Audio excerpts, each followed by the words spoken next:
Intan 2 tahun yang lalu membahas 4 wanita cantik Tiongkok kuno.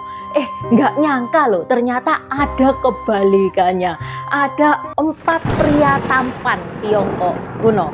Hari ini Intan mau membahas salah satu dari 4 pria tampan Tiongkok kuno yang namanya adalah Wei Jie.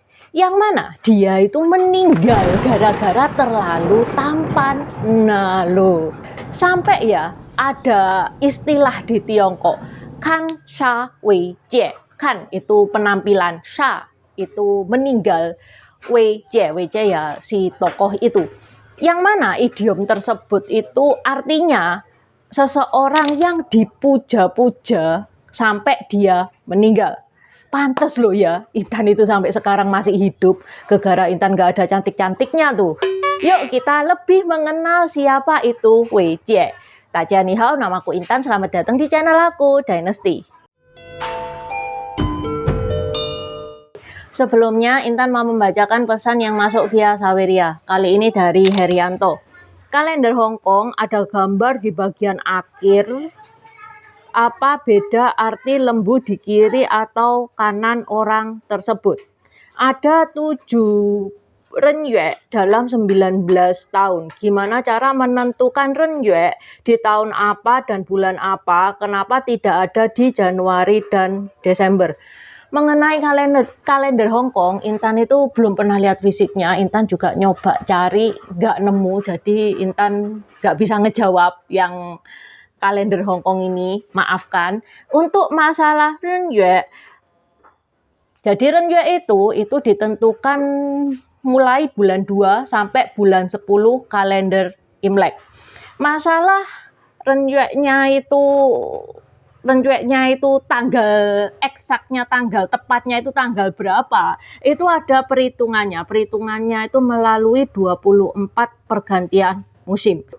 Mungkin Pak Heri kalau mau tahu lebih jelasnya itu bisa nonton videonya Intan tentang kalender Tiongkok. Pernah Intan bahas kok, ini nih linknya. Di deskripsi juga sudah Intan taruh. Buat teman-teman yang mau mendukung channel ini, teman-teman bisa mendukung via Saweria atau PayPal dan bisa nulis message seperti Pak Heri ini tadi, yang nantinya message-nya akan Intan bacakan di video berikutnya. Okay, let's start! Wei Jie ini lahir pada zaman dinasti Qin, tepatnya tahun 286 Masehi. Sejak kecil, Wei Jie itu sudah eye-catching banget. Kulitnya itu putih, mulus, dan menjadi pusat perhatian di mana-mana. Pernah nih Wei Jie pada suatu hari itu naik kereta ke pasar, dan dia itu sampai diliatin orang-orang. Orang-orang itu nganggep Wei Jie itu makhluk dari surga, saking putihnya. Pamannya Wei Jie, Jenderal Kavaleri Wang Qi, itu bilang kalau dia itu bepergian sama Wei Jie itu bagaikan dia itu memiliki mutiara yang bersinar di sampingnya. Sebegitu gantengnya Wei Jie. Semakin beranjak dewasa, Wei Jie itu bukan cuman semakin ganteng, tapi dia juga pinter ngomong. Kalau dia ngomong itu berkarisma banget. Wei Jie ini mendalami metafisika dan ajaran agama Tao, sehingga Wei Jie itu sering diundang dalam diskusi-diskusi intelektual dan ahli metafisika pada periode transisi dari dinasti Wei ke dinasti Qin. Cuman sayangnya Wei Jie ini punya kondisi tubuh yang lemah, sehingga ibunya itu sering melarang Wei Jie itu kerja terlalu keras, bicara terlalu banyak. Melarang Wei Jie itu untuk terlalu capek itu gak dibolehi sama ibunya. Padahal kalau Wei Jie itu berbicara, auranya itu keluar banget. Gak ada yang gak terkesan dengan gaya bicaranya Wei Jie. Wei Jie itu kalau menyampaikan sesuatu singkat, padat, jelas, mudah dimengerti. Pokoknya orang-orang itu seneng banget ngedenger omongan-omongan dari Wei Jie. Ada tokoh terkemuka di Langyi, namanya adalah Wang Zheng. Wang Zheng ini termasuk tokoh yang jarang banget muji. Ya bisa dibilang kalau bahasa gaulnya sekarang itu toksik ya. Jadi bisa ngelihat negatif tapi jarang keluar yang positif. Tapi begitu Wang Zheng ini ketemu Wei Jie, Wang Zheng itu langsung nyimak, merenung, tunduk sama omongannya Wei Jie ini. Sampai ada istilah Wei Jie bicara, Wang Cheng tunduk. Wang Cheng ini punya saudara yaitu Wang Xuan dan Wang Ji. Tiga-tiganya itu tokoh terkemuka. Tapi mereka bertiga kalah sama Wei Jie. Sampai ada istilah 3 anak Wang kalah sama 1 anak Wei. Ketenarannya Wei Jie ini kedengeran sampai pemerintah. Pemerintah itu berulang kali manggil Wei Jie untuk bertugas, tapi sama Wei Jie ditolak terus. Akhirnya pemerintah itu ngasih Wei Jie itu pekerjaan sebagai juru minum anggur kanan dan kuda cuci pangeran. Ini salah satu pekerjaan yang nggak terlalu bergengsi dibandingkan kakaknya yaitu Wei Chai yang mendapatkan pekerjaan melayani Kaisar Hui dari dinasti Qin. Jadi kerjaannya kakaknya itu di dalam istana, lebih bergengsi. Pada tahun keempat Yongjia, itu tahun 310 Masehi ya, itu saat Tiongkok Tengah mengalami kekacauan. Kekacauannya itu kekacauan yang parah guys. Wei Jie itu berencana untuk pindah ke selatan. Tapi ibunya Wei Jie itu nggak setuju karena dia tidak mau meninggalkan Wei Chai. Kakaknya Wei Chai itu sendirian. Wei Chai gimana-gimana dia adalah pejabat yang penting. Nggak bisa dong kalau daerahnya kacau dia ninggal kayak rakyat biasa gitu, nggak bisa. Dia punya beban untuk melindungi daerahnya. Wei Jie itu kemudian menjelaskan ke ibunya, "Ma, ini kayak gini. Ibunya itu akhirnya berkaca-kaca, dengan mata berkaca-kaca itu setuju untuk pergi ke selatan bersama Wei Jie. Wei Jie itu sempat ngucapin perpisahan dan ngasih semangat buat kakaknya.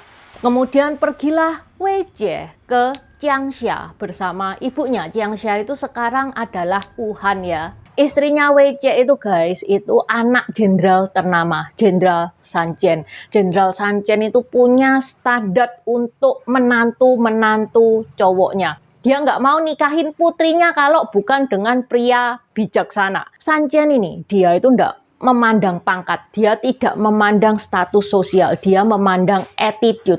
Dia kepingin anak ceweknya itu dapet cowok yang attitude-nya bener, yang bijaksana.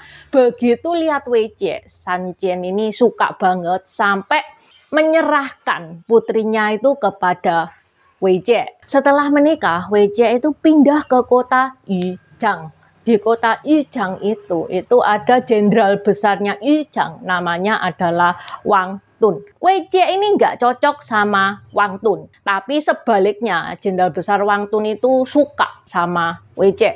Ya karena Wei Jie ini nggak ngetoroi ya, tidak memperlihatkan ketidaksukaannya kepada Wang Tun. Wei Jie itu menganggap Wang Tun itu menteri yang tidak setia kepada negara, menteri yang berbahaya. Sehingga untuk menghindari Wang Tun, akhirnya Wei Jie itu pindah ke kota yang namanya adalah Jianyi. Sekarang kota itu dinamakan Nanjing. Di Nanjing sendiri sebelum Wei Jie itu datang, orang itu sudah dengar, oh ada Wei Jie mau datang. Wei Jie kan terkenal tuh. Gimana sih, seganteng apa dia, sepinter apa dia. Zaman dulu kan belum ada TV, ya kan. Jadi orang-orang itu penasaran. Begitu Wei Jie datang ke Nanjing, dia itu disambut sama segerombolan manusia dan mereka itu membentuk tembok manusia.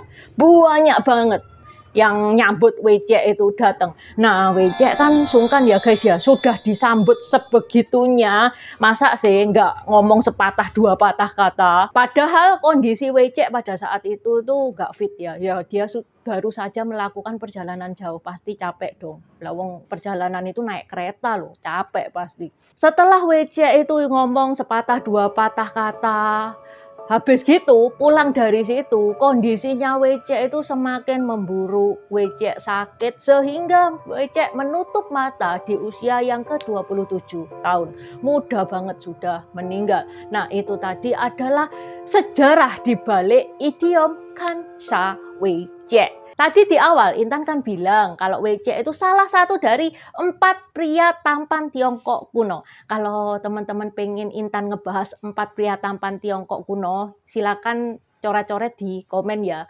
Kayak kemarin pas Intan tanya, apa teman-teman kepengen Intan ngebahas pulang kampung? Ternyata banyak banget yang kepengen bahas, pengen.